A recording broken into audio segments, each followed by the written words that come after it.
ஹர நம பார்வதி பதை ஹர ஹர மகாதேவ. தென்னாடுடைய சிவனே போற்றி, எந்நாட்டவர்க்கும் இறைவா போற்றி.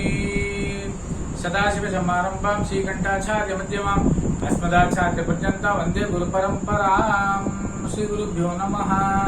ஸ்ரீ மகாகணேசாய நமः. இப்போ நம்ம கும்ப அலங்காரத்தை பற்றி பார்க்க போறோம்.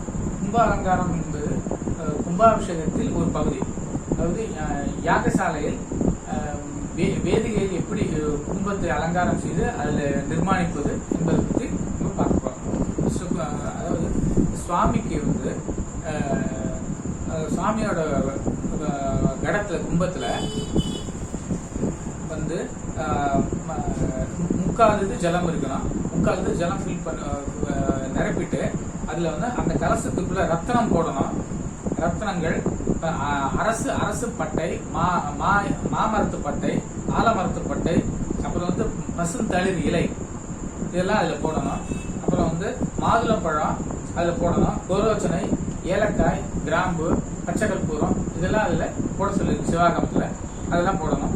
அதில் போட்டுட்டு நூல் எப்படி சுத்தணும்னா ஒரு நூலுக்கும் இன்னொரு நூலுக்கும் உள்ள இடைவெளி ஒரு எல் அளவு தான் இருக்கணும். அவ்வளவு நெருக்கமா சுத்த சொல்லியிருக்கு. அந்த நூலோட இத்தனை கணக்கு அப்படின்னு கூட இருக்காதுல. அதை நான் அடுத்த முறை நான் அதை சொல்றேன். மற்றபடி கூச்சம் சுவாமிக்கு 36 எண்ணிக்கை வரும். ஒரு கூச்சத்துக்கு அந்த கூச்சம் பகிர் கூச்சம் என்று சொல்லும் போது கூச்சம் 36 எண்ணிக்கை வரணும். அதே போல அம்பாளுக்கு 25 எண்ணிக்கை வரணும்.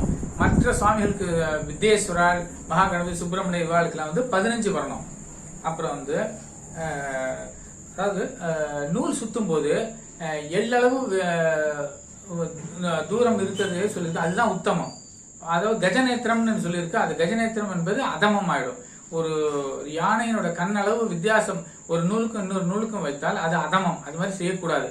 நூல் எப்பவுமே நெருக்கமா சுத்தணும். அடுத்தது மாவிலை ரொம்ப அலம்பிட்டு சுத்தமா போடணும். 64 இலை இருக்கணும் சுவாமிக்கு மாவிலை. அந்த 64 இலையும் பூச்சி எதுவும் இல்லாமல் இருக்கணும். சுத்தமா ரொம்ப அழகான ஒரு மாவிலையை போடணும்.